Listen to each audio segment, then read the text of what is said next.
ഇതിനെ ഞെക്കി ഞെക്കി ഞെക്കി ഇനി ഇത് കട്ട് ചെയ്തിട്ട് എടുത്ത് ഫേസിലിടും. എപ്പോഴും ഇതിൻ്റെ ഒരു ബോട്ടിൽ എൻ്റെ കയ്യിലുണ്ടാകും.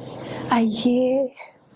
Hi everyone, welcome back to my channel. ഇന്നത്തെ വീഡിയോ MTs ആണ് കേട്ടോ ഞാൻ ഇന്ന് കാണിക്കുന്നത്. ഞാൻ യൂസ് ചെയ്ത് തീർത്ത കുറച്ച് പ്രോഡക്ട്സ് കാണിക്കുന്നതാണ്. അത് ആക്രിക്ക് കൊടുക്കാനായിട്ട് മാസങ്ങളായിട്ട് ഞാൻ എടുത്ത് വെച്ചിട്ടുണ്ട്. ഒരു വീഡിയോ ചെയ്തിട്ട് എടുത്ത് കൊടുക്കാമെന്ന് വിചാരിച്ചിട്ട് ഇനിയും അതെടുത്ത് കൊടുത്തില്ല എന്നുണ്ടെങ്കിൽ എന്നെ കൂടെ അമ്മ ആക്രിയുടെ കൂട്ടത്തിൽ എടുത്ത് കളയും. അതുകൊണ്ട് ഞാൻ വിചാരിച്ചു എത്രയും പെട്ടെന്ന് ഒരു MTs ചെയ്യാമെന്ന്. നമുക്കിപ്പോൾ താമസിയാതെ വീഡിയോ കാണാം. ഫസ്റ്റ് ഞാൻ കാണിക്കുന്നതേ ഞാൻ യൂസ് ചെയ്ത തീർത്ത ഷാംപൂ ആൻഡ് കണ്ടീഷണർ ബോട്ടിൽസ് ആണ് കേട്ടോ. ഇത് കുറച്ച് നാളായിട്ട് ഞാൻ ഇത് മാത്രമേ യൂസ് ചെയ്യുന്നുള്ളൂ. It work for my hair. അതുകൊണ്ട് തന്നെ ഞാനിത് റീപർച്ചേസ് ചെയ്ത് ഞാൻ ഇത് മാത്രമേ കുറച്ച് നാളായിട്ട് യൂസ് ചെയ്തിട്ടുണ്ടായിരുന്നുള്ളൂ. ഞാൻ എൻ്റെ ഹെയറിൽ ബോട്ടോക്സ് ട്രീറ്റ്മെൻറ്റ് ചെയ്തതാണ്. അപ്പോൾ ആ ഒരു സമയത്ത് ചെയ്തപ്പോൾ അവിടെ നിന്ന് തന്ന ഒരു ഷാമ്പൂ ആണ് ഈ ഒരു QODയുടെ ഷാമ്പൂ. ഇത് ഞാൻ അപ്പം മാത്രമേ യൂസ് ചെയ്തിട്ടുണ്ടായിരുന്നുള്ളൂ. അതിനുശേഷം ഞാൻ മേടിച്ചത് അത്രയും ഈ ലോറിയൽ പാരീസിൻ്റെ അബ്സല്യൂട്ട് റിപ്പയർ ഷാമ്പൂ ആൻഡ് കണ്ടീഷണറാണ്. കണ്ടാൽ മനസ്സിലാവുമല്ലോ. ഒത്തിരി യൂസ് ചെയ്ത് തീർത്തു. ഇപ്പോഴും അതാണ് എൻ്റെ വാഷ്റൂമിൽ ഇരിക്കുന്നതും. ഇത് റീപർച്ചേസ് ചെയ്യുമെന്ന് ചോദിച്ചാൽ വീണ്ടും റീപർച്ചേസ് ചെയ്യും. എനിക്കൊരു പ്രശ്നമുണ്ട്. എന്തെങ്കിലും ഒരു സംഭവം എനിക്ക് വർക്കൗട്ടായിട്ട് തോന്നിയാൽ, അതായത് സ്കിന്നിൽ അപ്ലൈ ചെയ്യുന്ന പ്രോഡക്റ്റ്സ് ആണെങ്കിലും ഹെയർ കെയറിൽ ഉള്ളതാണെങ്കിലും എന്തെങ്കിലും എനിക്ക് വർക്കൗട്ട് ആയാൽ പിന്നെ അതിൽ നിന്ന് മാറാൻ ഒരു ഇച്ചിരി സമയം എടുക്കും. ഞാൻ അത് തന്നെ റീപർച്ചേസ് ചെയ്തുകൊണ്ടിരിക്കും.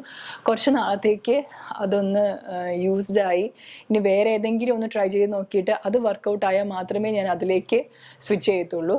അതുവരെ ഞാൻ ഇങ്ങനെ ആ പ്രോഡക്റ്റ് തന്നെ യൂസ് ചെയ്തുകൊണ്ടിരിക്കും. അപ്പോൾ ഫസ്റ്റ് പ്രോഡക്റ്റ് ഇതായിരുന്നു. ഈ ഷാംപൂ ഞാൻ യൂസ് ചെയ്തപ്പോൾ കുറച്ചൊന്ന് ഫ്രിസി ആയതുപോലെ തോന്നി ഹെയർ. പക്ഷെ ലോറിയൽ പാരീസിൻ്റെ അങ്ങനെയല്ല. അത് എനിക്ക് ഭയങ്കരമായിട്ട് വർക്കൗട്ടായി. എൻ്റെ ഹെയർ ടെക്സ്ചർ ഡ്രൈ ആക്കാത്ത പോലെ എനിക്ക് ഫീൽ ചെയ്തു. അതുകൊണ്ടാണ് ഞാനത് കണ്ടിന്യൂ ചെയ്യുന്നത്. പക്ഷേ ഇത് ഇച്ചിരി ഒരു ഫ്രിസി ആയതുപോലെ എനിക്ക് ഫീൽ ചെയ്തു. അതുകൊണ്ട് ഞാനിത് നിർത്തിയതാണ്. നെക്സ്റ്റ് ഞാൻ സൺസ്ക്രീനിൻ്റെ ബോട്ടിലാണ് കേട്ടോ കാണിക്കുന്നത്. ഈ രണ്ടെണ്ണം അല്ല, ഒരെണ്ണം ദേ എൻ്റെ കബോർഡിലുണ്ട്. പിന്നെ കുറേ എടുത്ത് കളഞ്ഞു. കാരണം ഇത് കാണിക്കാൻ വേണ്ടി മാത്രമാണ് ഞാൻ ഈ രണ്ടെണ്ണം വെച്ചിരിക്കുന്നത്. ഒത്തിരി യൂസ് ചെയ്തിട്ടുള്ള സൺസ്ക്രീനാണ് കേട്ടോ ഈ ഡെർമാക്കോയുടെ സൺസ്ക്രീൻ. ഭയങ്കര ലൈറ്റ് വെയിറ്റ് ആണ്, ഈസിയാണ് അപ്ലൈ ചെയ്യാനായിട്ട്. കുറച്ചധികം ബോട്ടിൽസ് ഞാനിത് യൂസ് ചെയ്തിട്ടുണ്ട്. പിന്നെ അതേ ഈ റീസെൻ്റ്ലി ആറ്റുകാൽ പൊങ്കാല വീഡിയോ ഞാൻ ഇട്ടിട്ടുണ്ടായിരുന്നു. അപ്പോൾ ഞാനതിൽ പറഞ്ഞിട്ടുണ്ടായിരുന്നു സ്റ്റൈൽ പ്ലസിൽ പോയി സൺസ്ക്രീൻ മേടിക്കണം എന്ന്. ഞാനിത് വാങ്ങിക്കാനാണ് പോയത്. അപ്പം ഇതില്ലാതെ എനിക്കൊരു ജീവിതമില്ല. ഭയങ്കര ഇഷ്ടമാണ് എനിക്ക് ഡെർമാക്കോയുടെ സൺസ്ക്രീൻ. SPF 50 ആണ്. ഭയങ്കര ഈസിയാണ് നമുക്ക് അപ്ലൈ ചെയ്യാനായിട്ട്. ഭയങ്കര എന്താ പറയുക, പെട്ടെന്ന് തന്നെ സ്കിന്നിലേക്ക് ബ്ലെൻഡ് ആയിക്കോളും. അപ്പം ഇതാണ് അടുത്ത പ്രോഡക്റ്റ്. ഇത് റീപർച്ചേസ് ചെയ്യുമെന്ന് ചോദിച്ചാൽ മെനഞ്ഞാന്ന് പോയി ഒരെണ്ണം മേടിച്ചിട്ടുണ്ട്. അപ്പം പിന്നെ എന്തായാലും ഞാൻ വീണ്ടും വാങ്ങിക്കും. അപ്പം അതാണ് അടുത്ത പ്രോഡക്റ്റ്. നെക്സ്റ്റ് ഈ ഒരു സൺസ്ക്രീൻ ആണ് കേട്ടോ. ലാ ഷീൽഡിൻ്റെ സൺസ്ക്രീൻ ആണ്. നിങ്ങൾ എൻ്റെ വീഡിയോസിൽ കണ്ടിട്ടുണ്ടായിരിക്കും. ഇത് മാത്രമാണ് ഞാൻ ഫേസിൽ അപ്ലൈ ചെയ്യുന്നത്. ഈ രണ്ട് സൺസ്ക്രീൻ ഞാൻ കയ്യിലും കാലിലൊക്കെയാണ് അപ്ലൈ ചെയ്യുന്നത്. ഇത് എന്തുകൊണ്ടോ ഫേസിൽ അപ്ലൈ ചെയ്തിട്ട് ഞാൻ ഒരു ദിവസം പുറത്തേക്ക് പോയപ്പോൾ കുഞ്ഞു വൈറ്റ് കുരുക്കൾ വരാറില്ലേ, അങ്ങനെ വന്നു. അപ്പോൾ അതിനുശേഷം ഇത് ഞാൻ ഫേസിൽ യൂസ് ചെയ്യാറില്ല. ജസ്റ്റ് കയ്യിലും കല്ല് മാത്രമേ യൂസ് ചെയ്യാറുള്ളൂ. കാലില്ല, പാദം വെയിലടിക്കുമല്ലോ. അപ്പോൾ ഞാൻ ഫേസിൽ യൂസ് ചെയ്യുന്നത് ഈ ഒരു സൺസ്ക്രീൻ ആണ്. എൻ്റെ ആ ഒരു അവസ്ഥ കാണുമ്പോൾ തന്നെ നിങ്ങൾക്ക് മനസ്സിലാവും. ഇതിനെ ഞെക്കി ഞെക്കി ഞെക്കി ഇനി ഇത് കട്ട് ചെയ്തിട്ട് എടുത്ത് ഫേസിലിടും. ഇതിൻ്റെ ഒരു ഓറഞ്ച് കളർ ക്യാപ്പ് വരുന്നതാണ് ഞാൻ ആദ്യം യൂസ് ചെയ്തിരുന്നത്. പിന്നെ ഇതൊന്ന് ട്രൈ ചെയ്ത് നോക്കിയപ്പോൾ കുഴപ്പമില്ല. ഫസ്റ്റ് നമ്മളത് അപ്ലൈ ചെയ്യുമ്പോൾ ചെറിയൊരു വൈറ്റ് കാസ്റ്റ് ഉണ്ടാവും. അത് കുറച്ച് കഴിയുമ്പോഴേക്കും ബ്ലെൻഡായിട്ട് നന്നായിട്ടത് അങ്ങ് സ്കിന്നിലേക്ക് അങ്ങ് ബ്ലെൻഡ് ആയിക്കോളും. അപ്പം അങ്ങനെ എനിക്ക് വർക്കൗട്ട് ആയതുകൊണ്ട് പിന്നെ ഇത് മാത്രമായിട്ട് വാങ്ങിക്കാൻ തുടങ്ങി കുറേ. ഇപ്പോഴും ഇതിൻ്റെ വേറൊരെണ്ണം കബോർഡിലുണ്ട്. അപ്പോൾ ഇതാണ് ഇപ്പം ഞാൻ ഫേസിൽ അപ്ലൈ ചെയ്യുന്ന സൺസ്ക്രീൻ.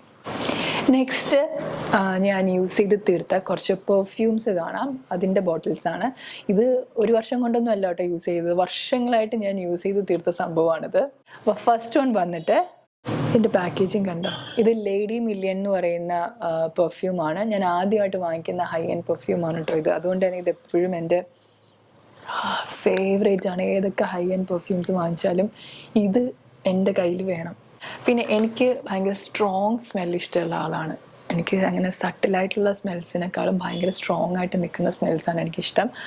അപ്പം ഫസ്റ്റ് വൺ അതാണ്. സെക്കൻഡ് ബോട്ടിൽ വന്നിട്ട് ഞാൻ വെസ്റ്റ് സൈഡിൽ നിന്ന് വാങ്ങിച്ചതാണ്. സ്റ്റുഡിയോ വെസ്റ്റ് മായ എന്നാണ് ഇതിൻ്റെ പേര് വന്നിട്ട്. ഇതും 100 ml പെർഫ്യൂമാണ്. ഇത് എത്ര വർഷമായെന്നറിയോ ഇതൊന്ന് തീർത്തെടുക്കാനായിട്ട്. ഇതും നല്ല സ്ട്രോങ് സ്മെല്ലാണ് കേട്ടോ. ഇതിൻ്റെ നോട്ട് കാര്യങ്ങൾ സത്യമായിട്ട് മക്കളെ എനിക്ക് പറയാൻ അറിയില്ല ഇത് എങ്ങനെയാണെന്നുള്ളത്. ഓക്കെ, അപ്പം ഇതാണ് അടുത്ത പെർഫ്യൂം. ഇപ്പം ഞാൻ യൂസ് ചെയ്തുകൊണ്ടിരിക്കുന്ന എൻ്റെ ഡെയിലി വെയറായിട്ട് ഞാൻ യൂസ് ചെയ്യുന്ന ഒരു പെർഫ്യൂമാണ് മറിയം. ഇത് ഷബ്സി യൂസ് ചെയ്തിട്ട് ഇത് ഇവിടെ നിന്ന് ഇത് കൊള്ളാലോ എന്ന് പറഞ്ഞിട്ട് അവളെ കൊണ്ട് അബുദാബിയിൽ നിന്ന് വരുത്തിച്ച പെർഫ്യൂമാണ് കേട്ടോ ഇത്. അവൾ യൂസ് ചെയ്തിട്ടാണ് ഞാൻ ആദ്യമായിട്ട് ഇത് ചോദിക്കുന്നത്. അതിനുശേഷം അവരെവിടെ പോയിട്ട് വന്നാലും എനിക്കിത് കൊണ്ടുവരും. ഇതിൻ്റെ 2 ബോട്ടിൽ എൻ്റെ കയ്യിലിപ്പം ഓൾറെഡി സ്റ്റോക്ക് ചെയ്ത് വെച്ചിട്ടുണ്ട്. അപ്പം ഇതാണ് ലാസ്റ്റ് പെർഫ്യൂം. ഇത്രയൊക്കെയാണ്. ഞാൻ ഇതിലും കൂടുതൽ പ്രോഡക്റ്റ്സ് യൂസ് ചെയ്ത് കഴിഞ്ഞ് ബോട്ടിൽസ് ഉണ്ടായിരുന്നു. ഇവിടെ വെക്കാൻ സ്ഥലമില്ലാത്ത കാരണവും എടുത്ത് എന്നെ കൂടെ കളയുന്നുള്ളത് കൊണ്ടും കുറച്ചൊക്കെ ഞാൻ കൊടുത്തു കഴിഞ്ഞു. ബാക്കി ഇതെനിക്ക് വീഡിയോ എടുക്കാൻ വേണം എന്നുള്ളത് കൊണ്ടാണ് ഇത്രയും നാൾ ഞാനിത് സൂക്ഷിച്ചു വെച്ചത്. അപ്പോൾ ഇതൊക്കെയാണ് ഞാൻ യൂസ് ചെയ്ത് തീർത്തിട്ടുള്ള സംഭവങ്ങൾ. പിന്നെന്താണ്, ഞാൻ നെക്സ്റ്റ് വീഡിയോയിൽ മേക്കപ്പ് വീഡിയോസോ അല്ലെങ്കിൽ ഹെയർ കെയർ റുട്ടീനോ ഞാൻ ഇൻക്ലൂഡ് ചെയ്യാൻ ശ്രമിക്കാം. അപ്പോൾ നമുക്ക് നെക്സ്റ്റ് വീഡിയോയിൽ കാണാം. ടാഡാ.